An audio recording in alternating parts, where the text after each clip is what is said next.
back, ladies and gents. A little bit of a different setting today, and that's because the subject of today's video is to do with your kit. So we're going to be covering what we're wearing, what our carrying system is, and then what is inside of our carrying system. So first things first, let's get into some more appropriate clothing. So just like that, we are now wearing our combat fatigues.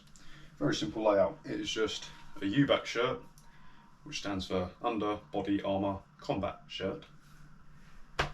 Pair of trousers, which should have two pockets, but one's fallen off, so let's ignore that. Bony hat, and we will be pairing with a durable set of boots. Now, our carrying system. And there we are, carrying system is now on. This is just a set of webbing.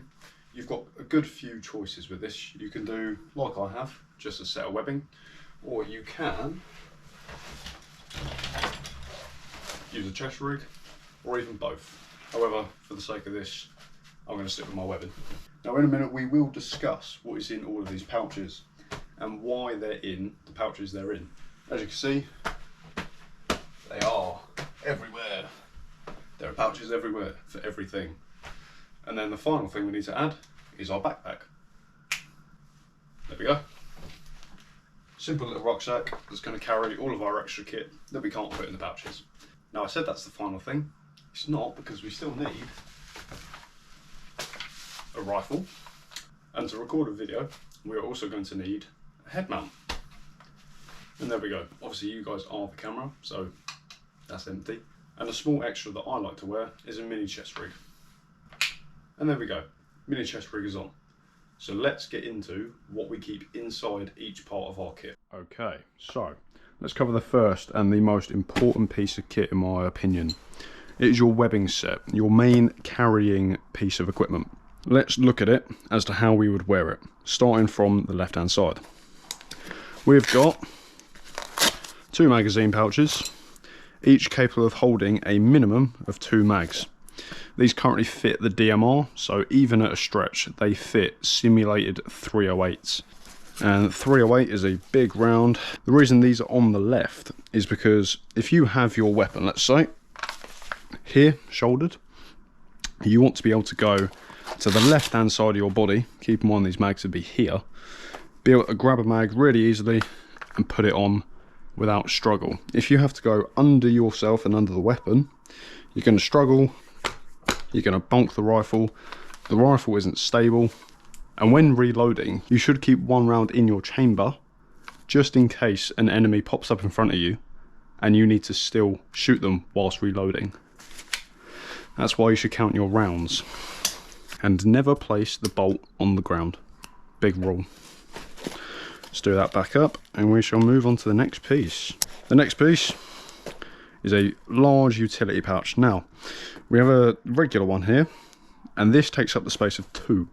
Reason being, I prefer to have a water pouch with a tube, so that in combat, all I've got to do is reach wherever I put this on my kit, grab it, take a swig, and then I tuck the tube back away wherever I decide to have it on my kit. It's much easier than having a utility pouch which has a water bottle where I may need to reach around the back of myself, struggle to grab it in the midst of a potential combat scenario. Now, my regular utility pouch currently consists of a first aid kit. That is fully kitted out with all sorts of wonderful items. Who's that? Crackhead. Anyway. And other things you might find in here are things like head torches, regular torches, any snacks, food, particularly if you're out on an exercise. You will keep food in there. Keep in mind that this kit is both optimised to be real life battle scene capable, as well as capable for airsoft. It has been used in both and I haven't had any issues such far. Next along the line, almost all the way on the right hand side now, so about there, you have a dump pouch. These are very common within the community, and the simple purpose is chuck your empty mags in there and then pull your drawstring so that the mags don't fall out. very, very simple. Now this specific one has got two little side pieces where I may keep a smoke grenade or a frag grenade.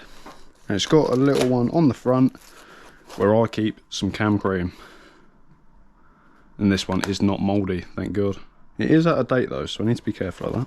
And then last but not least, all the way on the right, so pretty much on the front of our hip bone, is going to be a notepad pouch.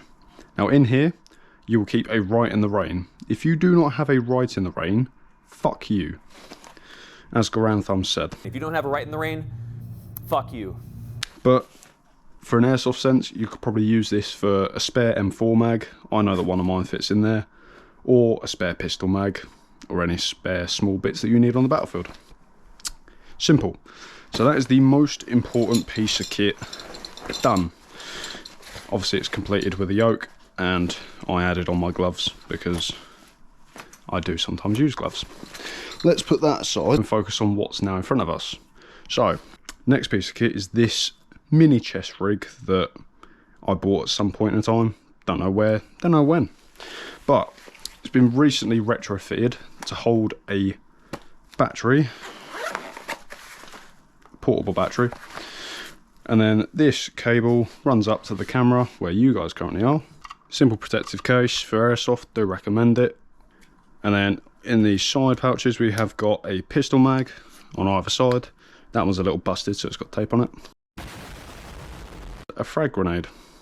Let's not set that off inside though. That is that piece of kit done, and if we have a look at the yoke on it, it is designed to be really quick to pull off. These clips would simply be about here.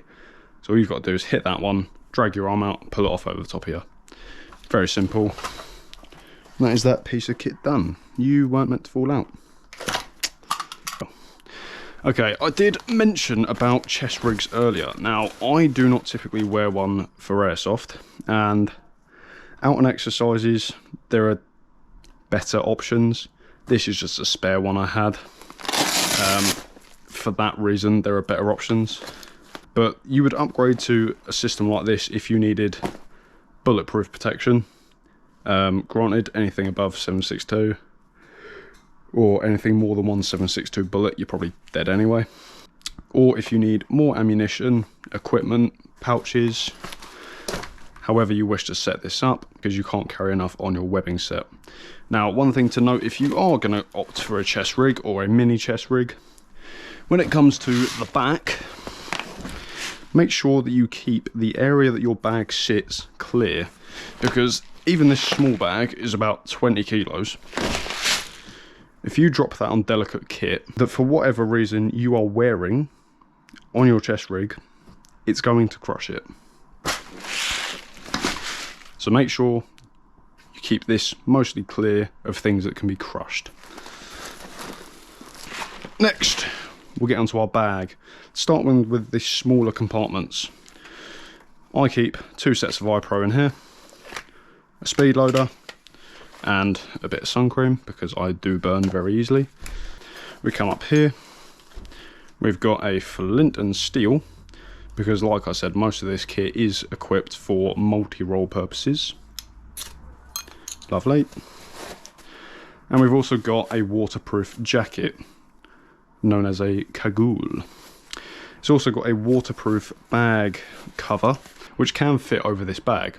However, I keep it in here when I go to airsoft in case I need to cover my kit and some of my team's. Because this is big enough to cover more than one bag, the whole team can use it. Make sure you look after your team. Yeah, this bag's getting old, fucking hell. Moving on to the next compartment, we've got our sidearm. Then we've got 2 magazines for our secondary weapon, which you shall see in a moment. And we have also got generic M4 mags. I keep these on me because most people I know use M4 mags. It's very useful in the midst of a battle when one of your teammates has run out of ammunition to be able to say, here you go mate, have another mag. Now of course they need to give that back, however that's pretty simple. Then we've also got a bunch of ammunition in varying weights, so you've got 2 5s, 2s, and I think this is 2 bottles of 2.8, yes, wonderful. simple, smaller main compartment there, and I've just broken the zip. Oh well, I'll deal with that another day. In the main compartment, which folds out like this beautifully, you've got our secondary weapon. Ignore all of this rope, it is a sling that is just rolled up. Very nice. Wasn't unsafe. You had the mags for it in the other compartment through there. I also keep a bottle of gas, a spare set of cloves, and spare water. Spare water is very important because you may go through your initial supply like that. Spare cloves, also very important. If the site you're playing at is regularly muddy, your mates are not going to be best impressed if you keep getting in their car covered in mud, particularly if you don't clean it up with them after. So that is pretty much all of our kit covered. Things do get a little bit more complicated if we add in this Bergen. Like I said earlier, this Bergen is kitted out for a range of activities, from hiking, airsoft, military activities such as exercises, or even just camping trips. This bag does handle it, and all the pouches on the outside contain kit to be able to do all of those at a moment's notice. All that really changes is what we keep in the core here, because right now I've just got spare kit in there. If you guys have any questions on any of the kit we've covered today, which is a decent amount of kit, then do drop it in the comments. I'll be sure to answer as many as possible, and I'll see you all at the next skirmish.